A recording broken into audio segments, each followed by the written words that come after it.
I was a banker for almost 11 years. I worked with farmers in 7 different states. I had over 300 different accounts at different times, hundreds of millions of dollars extended. And I would tell you that there are 3 ways that really stick out in my mind that can potentially piss off your banker. And so if you want to avoid that, please take a minute to listen to this video. Banks are tightening right now. A good way to piss them off is to go make purchases that were unplanned and show up to the bank expecting them to know how to finance or how that's going to fit into your operation. The other way is not having a plan or presenting a plan like you presented for the years in the past that really doesn't make sense, doesn't have any clear direction, and not knowing your numbers or having a risk management plan in place. Those are all things that, if you really want to get under the skin of a banker, could be a really good way of doing so. The problem with making impulse purchases is you have presented a plan that went to their underwriting committee and the other individuals that are required to approve your line of credit. That plan stated that you were going to perform a certain way. With the market risk and the volatility that we have currently in our agricultural systems, those plans are already subject to change. If you add an element that actually costs in the middle of that, that could very much adversely affect your bottom line and your free cash flows, which could affect their ability to get repayment from you. And so those are things that bankers are really conscientious of. Those are also things that will potentially take a banker that has been in your corner, somebody you felt like as an ally for many years, and make them an outsider looking in. Buying equipment is an extremely bad idea. That is an example of something that you should not do midstream, middle of the year, without a clear cut plan and giving a good signal to your banker, your financiers, that this is something that actually is a need, not something that's impulse. Equipment is a terrible investment as it is. The other one that everybody seems to be gung ho on is the cattle. People want to purchase cattle right now because they think that this market is the market to be in. Going and purchasing cattle and expanding your herd or getting into it for the first time is a terrible idea. That's a really good way to take potential banking allies and turn them against you. So if you get to this time of year and you need to purchase something, you need to be very clear about that need from a financial standpoint. You need to be able to show what that looks like on a balance sheet and a cash flow using pro forma analysis. You need to be able to look forward out more than just this cropping season, but the next cropping season. Remember, if you're making a purchase, especially a large purchase that moves the needle, you're potentially signing up for 3 to 7 year financing needs. So that means that this cash flow not only needs to sustain it this year, but every year after. We can't just be guessing. We have to understand what we're doing and have a plan and be deliberate within our operations. We don't have confidence that we're going to have cash flow from an operating standpoint, or if we're going to make profit. Then how in the world are we going to project that forward into the banking environment through those credit committees to ensure that you continue having the capital you need to make your operations run? So this is kind of a constant rub with bankers is people come in, they request operating credit every year. They ask them, okay, what's your game plan? And they kind of look at you with a blank stare as a banker sitting there thinking, I can't believe I'm extending money to this person. And then they usually say, well, I'm going to do what I always did, which is usually plant the same crops, the same mix with the same kind of risk management strategy. How in the world is that possible to continue operating that way when there's been so much change in the ag environment and the ag economics that we're dealing with on a day-to-day basis? You need to know your numbers. It starts with having a balance sheet that flows into a cash flow. An income statement's great. Your tax returns are not a good indication of what your income, profit, and loss is. I don't have to explain that to a lot of people. But not only understanding your profit and loss, but understanding how much cash it takes to run your business. That is one of the things that your banker is most conscientious about, because that is what you're asking him for. You're asking him to extend, potentially invest in your business at a certain rate. He wants to know that that investment has a plan in order to come back and generate some type of return for his institution as well. So if you really want to piss somebody off, potentially move them away from advocacy for your operation, this is a good way to start.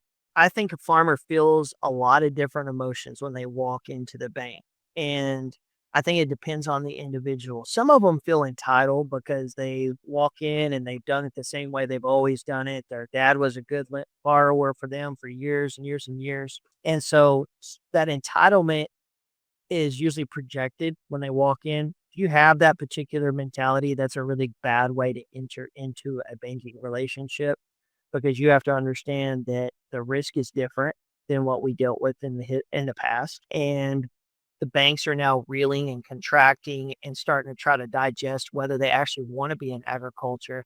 If you exude that behavior when you walk in the door, that's going to be off-putting. I think the other possibility that people walk in the door is that they're scared. They don't have a good handle on their numbers. They don't know where they sit from an asset liability standpoint, from a day-to-day standpoint, and they also from a day-to-day basis. And then also, how is that money going to come in? And is that going to be enough to pay what they've already obligated themselves to? I think that fear is really obvious. And then I think the other emotion that I see a lot is confusion that, I've done this. I know something's wrong. I don't really know what it is. I need some help. And a lot of times they'll reach out to their banker thinking that that banker's going to be able to spend the time to sit down and really work through the issues with their operation in order to get them back on a path of clarity. But the reality is that banker has a lot of different customers and their objective is quite a bit different than yours. They're trying to protect the bank, most of them are. And then if you give them that indication that you don't have a plan or you need somebody to really grab a hold of the controls, some bankers will run for the hills and look for different avenues to invest in. So those are all three, I think, really bad scenarios. Whether you're arrogant walking in, you're confused or lost, I think all three of those really leads down a path of probably adverse credit decisions down the road. Everybody needs to understand that not knowing your numbers is not something that's acceptable anymore. Just doing things the way that you've always done them. When the operations were 2 or 300 acres and they used to can make a living on 2 or 300 acres, maybe you could do back of the napkin math and get away with it. We are living in the globalized world now. Our markets in agriculture are linked to every other country in the world. So what happens in China, what happens in Russia, what happens in South America affects us. And so not knowing your numbers is a big problem because probably you're not going to know the numbers that are happening in those other countries. That's why we have economists that spend their careers trying to understand these things and digest these numbers. Understanding that these banks are actually taking on that risk, that globalization risk, you walking in without having a good handle on it really doesn't leave them with a good feeling that you're headed towards a path of success. So you must know what you have invested in and what you owe. Because as farmers, I think a lot of people have this misconception that farming is the business that we're in. Actually, farming is not the business we're in. We're in the business of investing. Everything you do is investing. You are investing in your crop, you're investing in your equipment, you're investing in your land, you're investing in your people.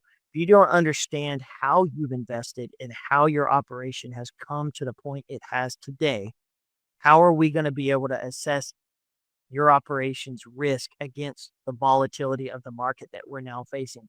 And not only are the markets the problem in terms of the commodity price, we're also dealing with governmental issues as well. We have trade wars going on with just about every other country in the world. We don't know what that looks like, but it will have an impact on us. Yes, we have an administration that is extremely friendly to the American farmer. No doubt about it. That being said, some of these long-term equilibriums that we're going to look at in these markets are going to look a lot different than they do today. We need to be able to understand where we sit if we're going to project what we're going to look like in 10, 20, 25 years down the road.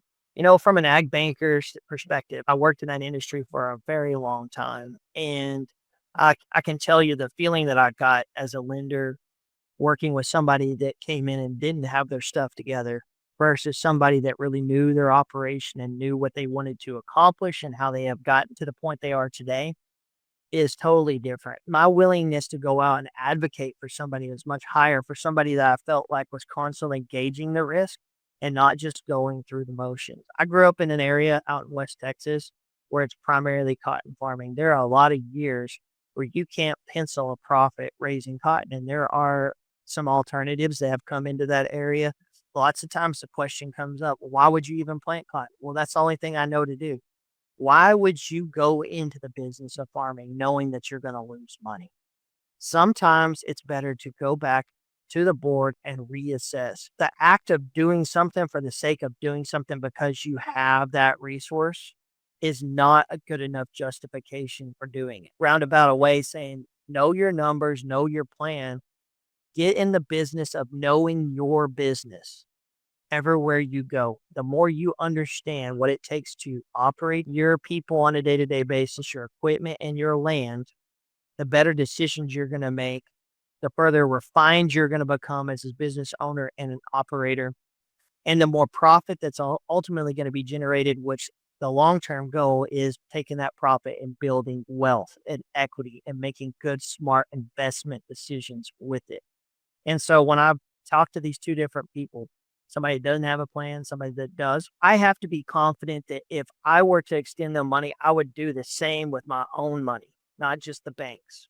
So if I was willing to extend money to invest in this individual, you got to think, going to this banker, would he be willing to put his own money in his operation? Have I created a safe enough place, done everything I can to make that picture look as good as possible to this individual that I'm asking to join on this journey to me? Those individuals don't get a long ways with bankers that are very competent.